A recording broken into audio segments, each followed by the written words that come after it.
summon pets from the twisting nether to do their bidding.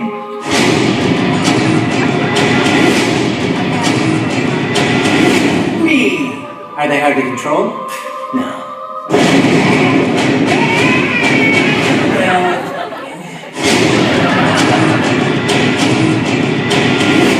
that's right. I can even do alchemy. What's your name?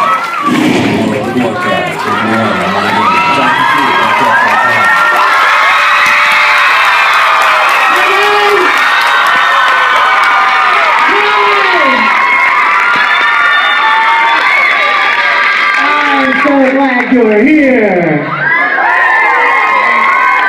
You know, I heard that this panel wasn't in the program, and I was like, okay, be calm. But I'm so, because I was afraid, like, okay, it's going to be me and this guy. We're having a panel, me and you. Ask me a question, anything. And so I'm so excited that you guys are here. This is like one of my favorite hours, well, almost an hour. We lost some time getting everybody in, but we have a little technical thing up front too, but this is like my favorite time of the convention. Because I think you probably know from how many of you I hugged.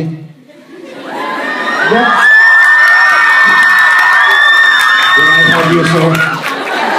I didn't hug you, did I, sir? He's like, I'm good. I'm good. I like girls. And so you figured out from as much as I hug you guys, I love you guys to death. And so the chance to talk with you a little bit like this, you know, and just talk about whatever you want and maybe share some music and have some laugh and cry and all those weird things. So I'm glad you're here. And you know what? I just totally was overcome with wanting to sing something. Wait, don't say that yet because you don't know what I want to sing. I've been wanting to sing this so hard. Don't get scared. Everyone's like running for the door now. Lock the door! Let's see. Okay. Do you have my lyric? Because I don't know the words, I just know I like the song. And you know what? And you guys are going to have to help me. That's the best part. Okay, now I have the lyric, but you can't have them. You have to sing it from memory. You got this up? Ready to rock it? We got this. Bring it up. Bring it up. Oh, yeah. We're doing it!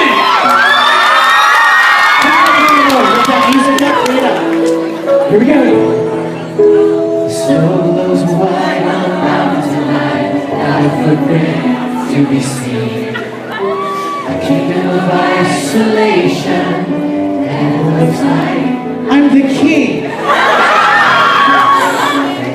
rolling like this swirling storm inside. Sing it out.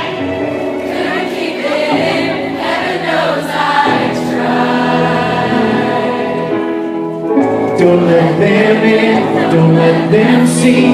Be the good girl you always have to be. Conceal, don't feel, don't let them know. Well, now they know. Let it go, let it go. Can't hold it back anymore.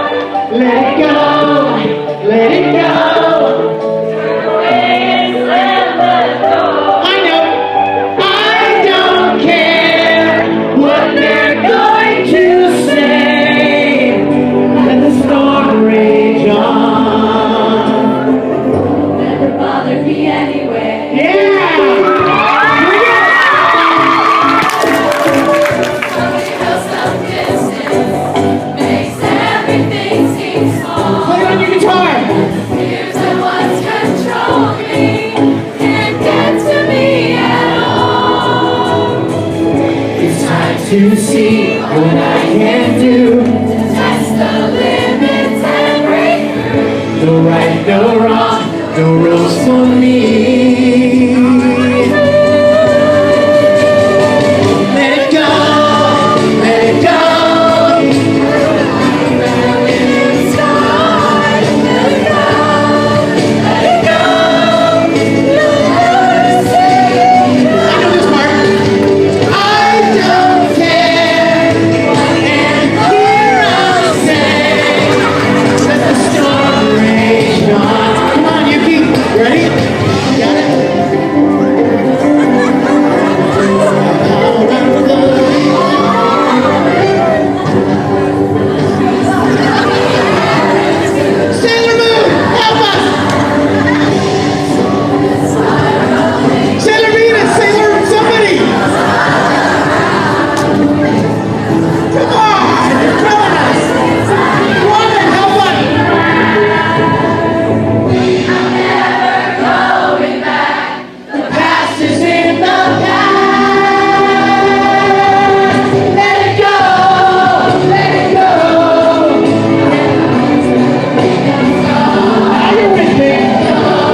Did you sing, sir?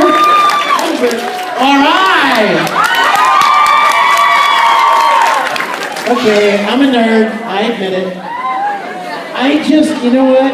Everybody's always singing that song, and I like that song. I'm sorry, I do. I won't hold it in. I'll let it go. But I always wanted to, and like somebody the other day, I was at a convention, and like, you should sing that song. I was like, excellent idea you have. So I downloaded the karaoke track, but of course I don't know the words. So it's one of those classic, let it go, la la la blah, blah, la la la. That's all I know. So, you guys, I played you a little bit of the concert DVD at the beginning because I wanted you to see how much fun it is. It was a great concert. Songs on there from Full Metal, D and Angel, or in high school. The host club will be waiting for you. And Dragon Ball Z, Journey. I love Journey. I love it. Don't stop believing. He wants to do it. Come on, baby. His hair was brown until I put the mic in his face. This is what happened. Anyway, all kinds of great songs on there. And also, just in case you didn't know, there are some other things on this DVD. A long time ago, in a galaxy far away,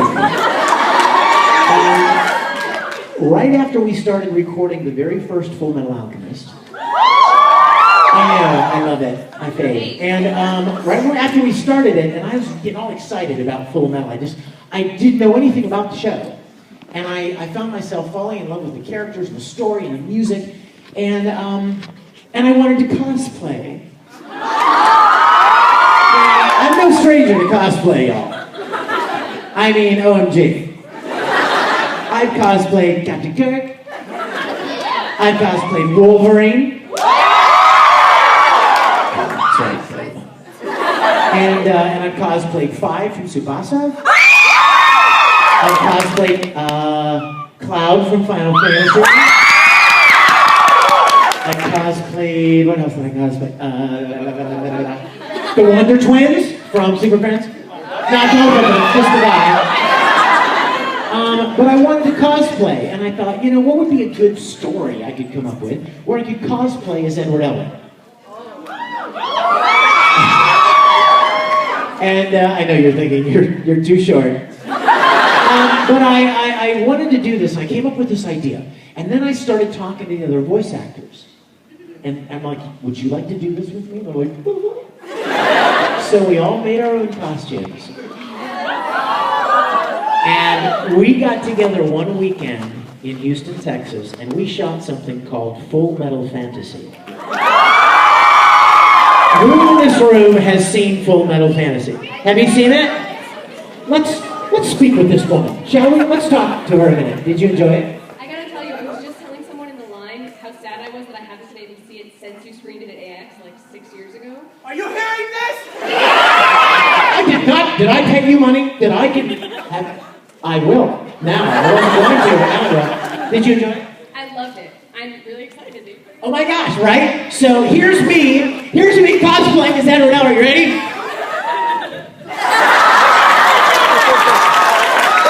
The people in the back of the room are like, I can't see him anymore. Exactly. That's the point.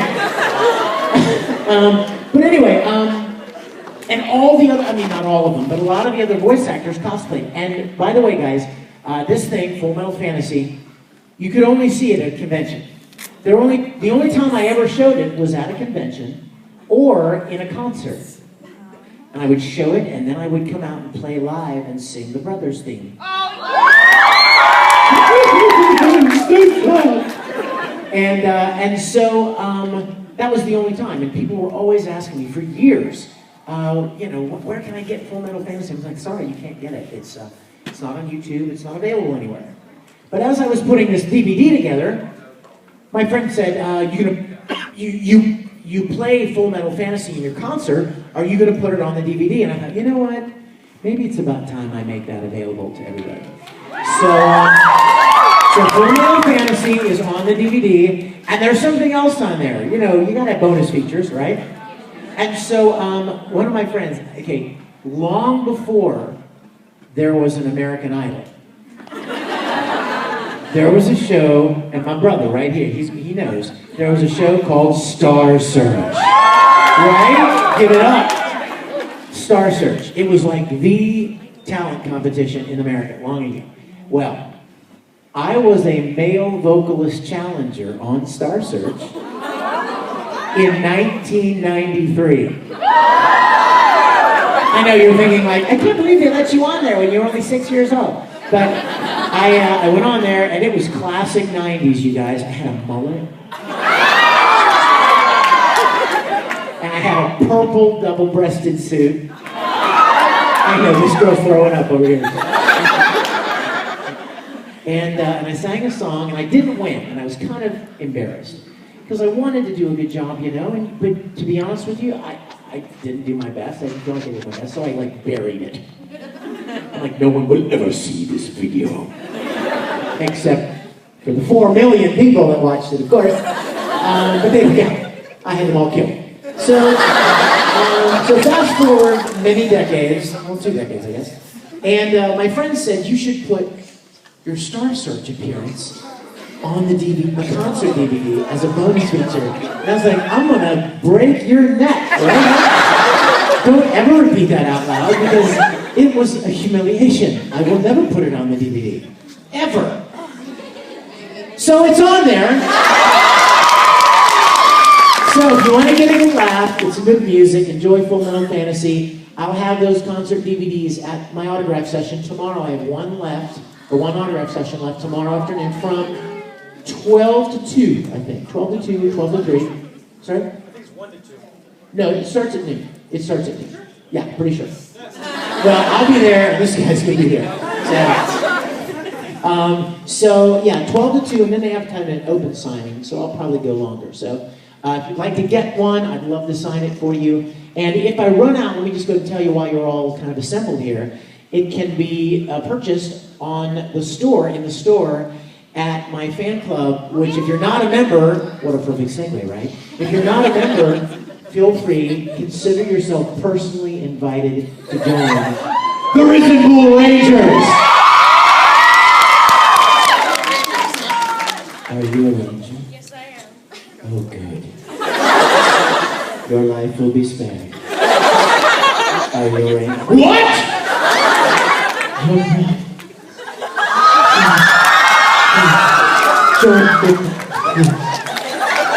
My heart is full.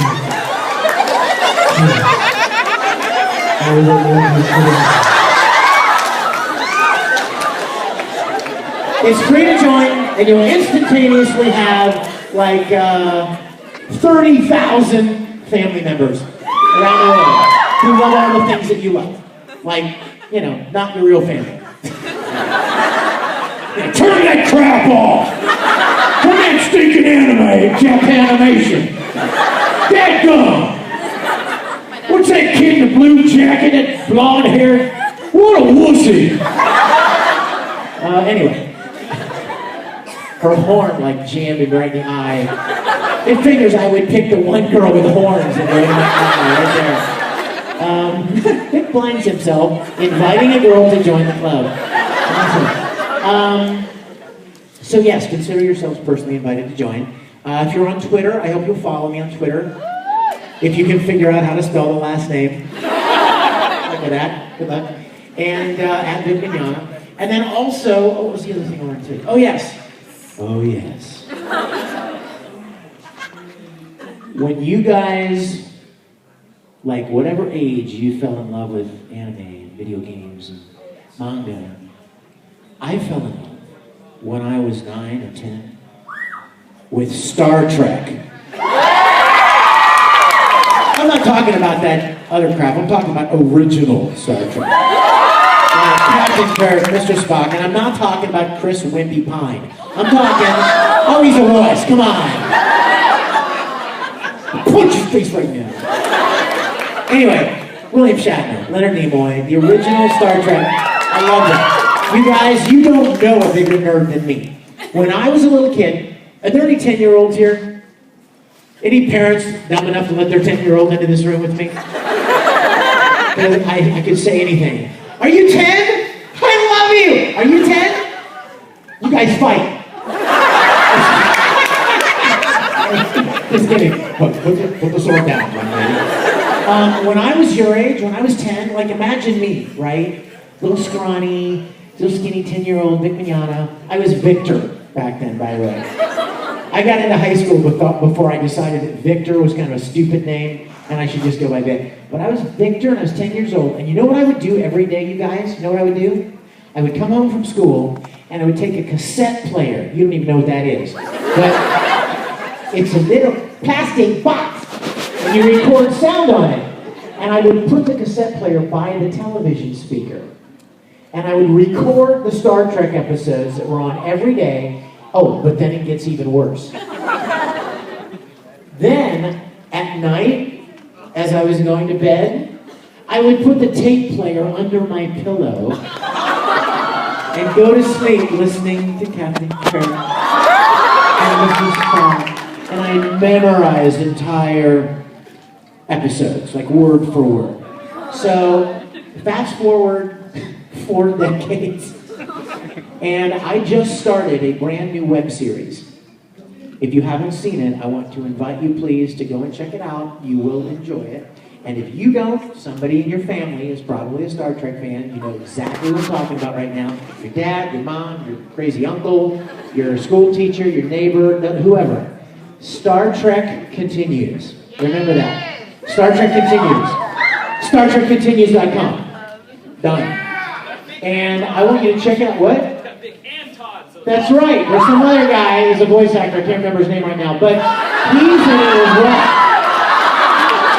Oh, come on! I tease him because I love him. He's the little brother I never had. No, I love Todd to death. Todd, the Habercorn, plays Mr. Spock.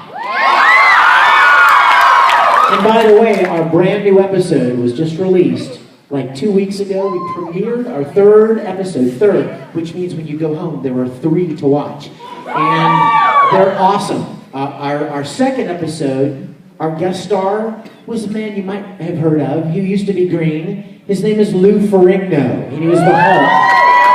And he's our guest star. And our 3rd episode we just released in Australia, actually. We premiered it about 2 weeks ago in Australia.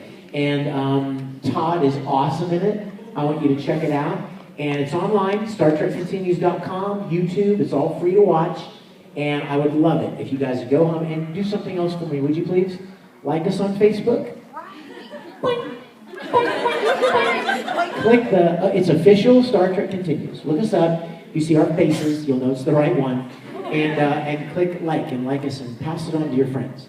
Because we're having a ball. For those of you like, what the heck is he talking about right now? We completely rebuilt the soundstage from the original series, all of the sets, to spot-on accuracy, and we light it and shoot it, and the sound, and the music, and the stories are classic Star Trek stories, and I'm getting to fulfill my childhood dream of playing Captain Kirk. Oh my gosh, you guys, there are videos online of me playing Captain Kirk when I was 10. Little scrawny Vic with my little uniform. I'm Captain Kirk. And I mean, it's so weird to get to do it now, you know, to get to play that character and step onto these beautiful sets in a perfect uniform and make Star Trek with my friends. It is a dream come true, and I'm going to segue into something serious and tell you, don't ever let anyone tell you that you can't make your dreams come true. Okay? Because if you were told if you could go back in time to the TARDIS and... I know Doctor Who. If you could go back and tell little scrawny 10-year-old Vic Mignogna that one day he's going to get to play Captain Kirk with his friends and make Star Trek episodes that are virtually indistinguishable from the original series. I mean, do you know what the most common thing I hear from people after they've seen our episodes? After 10 minutes, I forgot I was watching a fan film. I thought I was watching the next episode. It just never happened. So check it out for me, okay? Will you do that for me? We're all buddies here, and I want you to do that for me, all right? And it'll cost you nothing. Just enjoy and pass it on, all right? I know we kind of ran short on time because of the things up front, so I want to take as much time as I can chatting with you. I think they're going to graciously give me just a little extra minutes after 9. There is another panel in here, though, at 9:30. So I wanted to spend as much time talking with you as I can. So, who has a question, preferably an actual question, and you are ready? Oh, there's so many. Okay, I do have a story, all right? And I'm going to stand here and I'm going to tell it to you and they can listen in, all right? I was recording Full Metal, actually. And you know what? Some of my favorite moments from Full Metal are when Ed's like really quiet and emotional. And he's like talking to his brother or something, you know? Can you crank this? Turn this up a little bit for me, would you? Because I'm going to get quiet here. You bringing it up for me? Yeah. Come on, give me the juice. So, Ed is, I'm in the booth, and I'm getting ready to record this line, and it's a very emotional line. So I'm looking at the line, and I'm kind of thinking about it, and getting in the zone, right? Or get that little quiet little Ed voice. And the director's just waiting until I'm ready emotionally. And he says, "Are you ready?" And I said, "Okay, I'm ready." And he's like, "All right, here we go." And I started doing this voice, and this line, and it's so full of emotion. It was right on the edge of tears. I did the line the best that I could. I put every ounce of my heart into that line.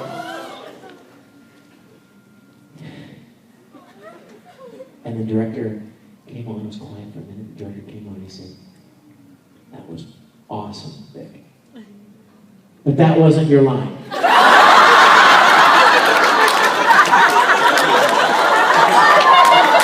So I'm like, and I'm so embarrassed. I'm in there bawling and crying and just like, they're sitting up there. I accidentally skipped Ed's line and I was doing the wrong line. So, there are plenty of fun, embarrassing things always, but how many of you have ever seen a show called Air? Oh my gosh, the rest of you, check that show out. It is beautiful and so wonderful. I love that show. But the character that I play, his name is Yukito, and he's this homeless guy, and it's the story of this homeless guy. He doesn't have any food, he doesn't have any place to live, and he sits on the seawall by the ocean, and he has a little puppet and tries to put on puppet shows to make just pennies. And he meets this young girl named Misuzu, I think, Misuzu, and she's an outcast at school, like nobody likes her. She doesn't have any friends, but she makes friends with Yukito. And it's so wonderful. But we were dubbing that show. Check it out, Air, A-I-R. And there was this scene where Yukito is down by this little stream of water. And there's this real steep hill, and there's a girl at the top of the hill, and she offers Yukito a hand to pull him up, right? To pull him up, help him pull him up the hill, right? So I'm supposed to do the sound, the exertion, right, of being pulled up the hill. So it's kind of a, right? Come on, get up the hill, right? I don't know what was wrong with me this day. I was just in a really weird mood. So the director's like, "Okay, you ready? Let's get this exertion sound." And I go, "Okay." And then this fart sound. I want you to picture the screen. There's Yukito coming up the... And the director starts laughing, and the engineer starts laughing. And from then on, we got no work done. The next line, Yukito sits down on a bench, and I go... And it was like we just couldn't stop making fart noises. So now you know what a deep thinker I am. Gives a whole new meaning to the word air, doesn't it?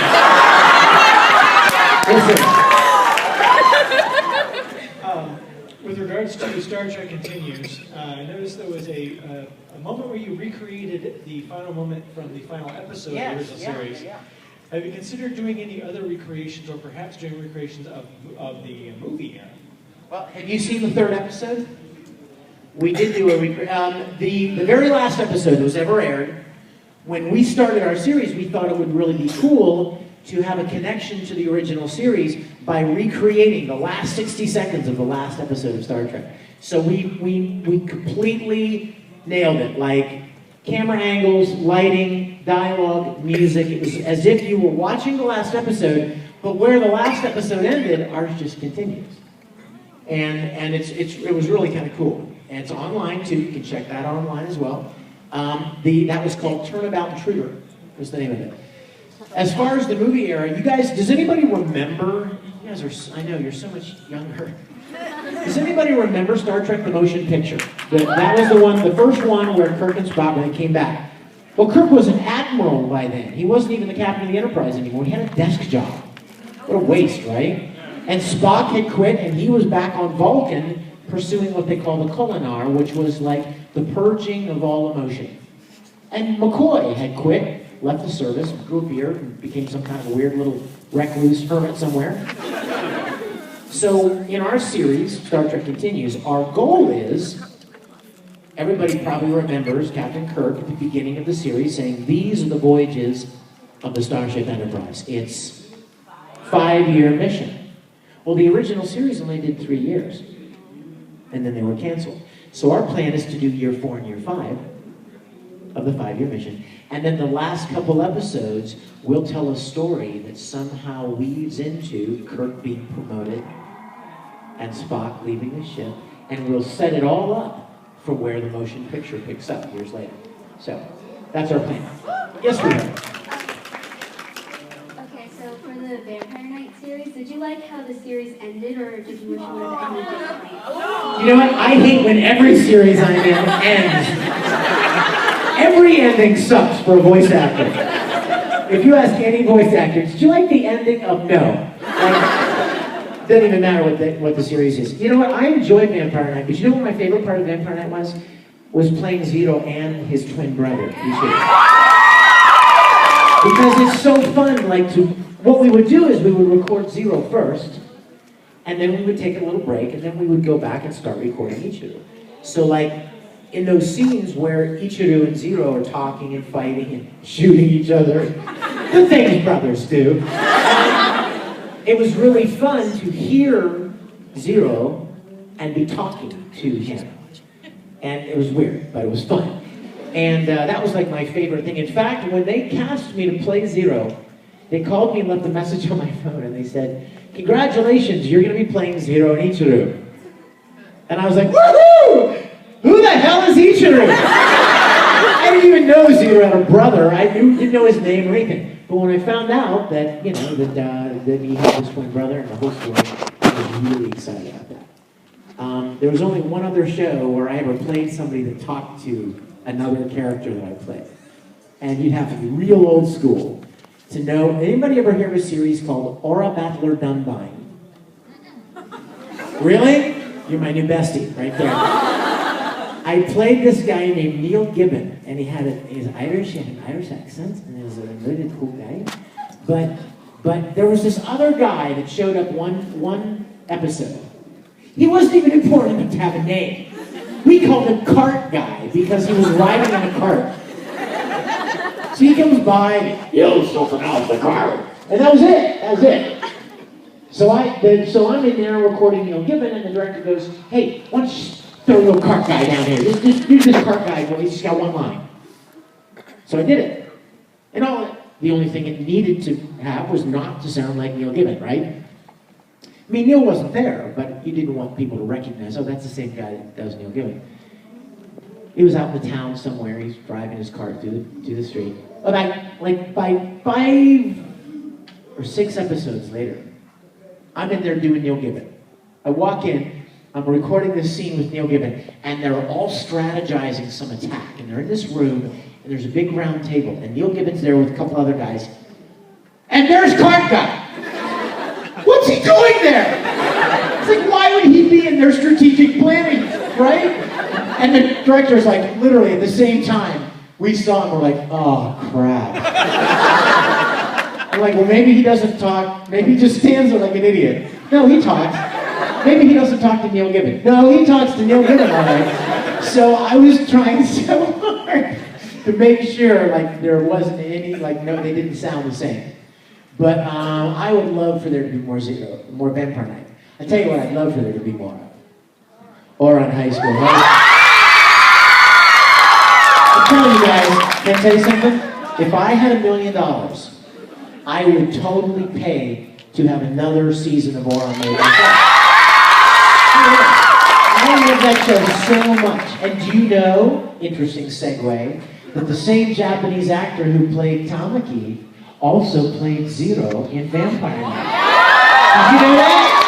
Zero and Ichiru. And you know who else he played? He played another character in a show that I'm dying to be in called Free.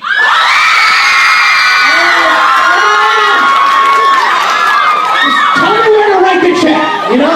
Just tell me who to write the check to, because I want to be in that so bad. Anyway, okay. Hold on, we gotta spread it out here. But yes, we. I was wondering, what's the best prank you ever pulled on a fellow voice actor, or vice versa? I like this question. Well, for me, my favorite prank was on Troy Baker.